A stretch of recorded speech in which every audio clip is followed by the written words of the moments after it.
Cletus Seldin, caught again. Let's talk. Push the weight and now flex. Flex. The live is 1 in the 6. With the runner, boy, you nigga, no question. You will run a motherfucker high stepping. Hey, you never had a big enough weapon. Motherfucker never learned your lesson. I'm an 88 pack nigga. I'm an 88 pack nigga.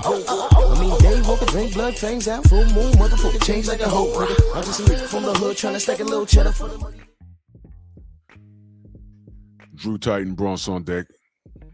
Shout out to the mighty LDBC. Here we go again. Here we go again, man.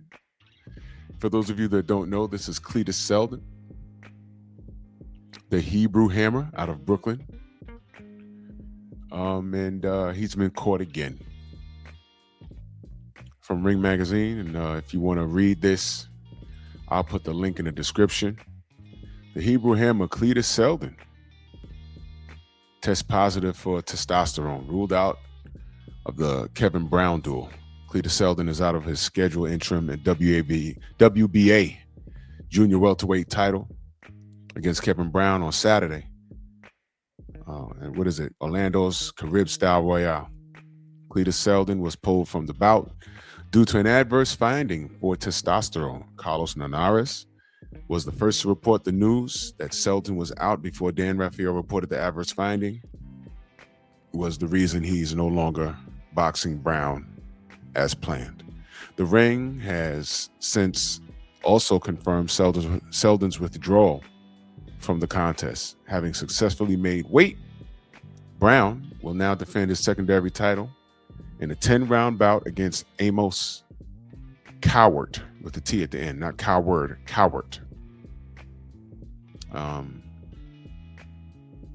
Goes on to say here that this isn't the first time that Seldin has returned to atypical levels of testosterone in a drug test. Seldin, 39, also failed drug tests in 2016 and 2017 for elevated levels of testosterone.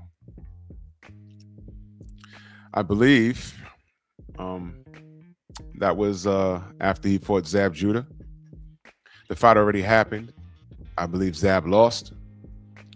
And Zab was having headaches, if I remember the story correctly. Y'all can research it yourself. And he goes to the hospital. And he was notified that he had blood on his brain. He had to go into a medically induced coma. You can look it up. I could be wrong about the things that I'm remembering off the top of my head, so research it. But I know he was hospitalized. And I know that I remember the medically induced coma. And he rebounded fine, and I'm glad he's all right. But ladies and gentlemen, this is the result of people cheating. He needed an edge. Testosterone, he's 39 years old. Elevated levels. I'm not even gonna lie to you. I'm not familiar with this guy Brown that he was setting up the fight. But how do you feel knowing that you was about to get in here with a known drug cheat? And this is not the first time he's done this. He did this before, and he literally almost killed Zab Judah. So when I get on here and I'm talking about these drug cheats in the sport of boxing, this isn't baseball where you can hit a ball a little harder, track and field where you can run a little faster, jump a little higher, football be a little bit stronger when that ball snaps. You know, this is a combat sport. This is a combat sport, and I got to tell you, when I get on here and I say, hey, man, you know, this is attempted murder. Some people say, oh, man, you're overdoing it. No, I'm not. No, I'm not. This is a dangerous sport as it is, but it is a sport, right? It is a sport, right? What happened to all you people that got mad at Deontay Wilder when he said, I want a body on my record? I prove time and time again, it's never about what's being said. It's about who says it. He said that on the Breakfast Club, and then Mauricio Suleiman wants to launch an investigation. What the hell are you investigating, man? It's just words. Roberto Duran has said far worse. A lot of fighters have said far worse. Bermain Stavern told Deontay Wilder, I'm going to kill you. That didn't work out too well, but still, he said it. He said it. No investigation there, right? Now, what's worse? Words or actually pumping yourself full of a banned substance and actually getting into the ring and competing and trying to fight? You give yourself a athletic edge by way of a banned substance. You could potentially kill the person you're competing against. When Deontay Wilder said that, all the detractors said, oh, it's a gentleman's sport. You can't say that. You can't say that. It's a gentleman's sport. Yeah, it is. How do you justify this? It's a gentleman's sport, right?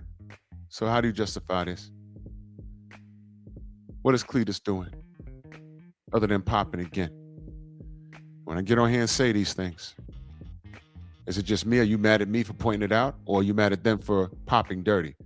What are you going to do? Because I'm pointing it out, you're going to run around and say, oh, well, let's see what the B, C, D, E, and F samples say. No. This guy's dirty. He did it before.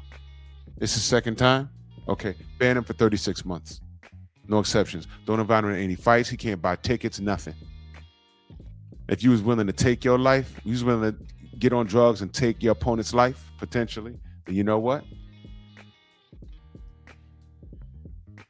You should have your way of living taken from you in that boxing ring. I have no remorse, and I hope this dude gets everything he deserves. This is absurd. Bronx on deck. Move!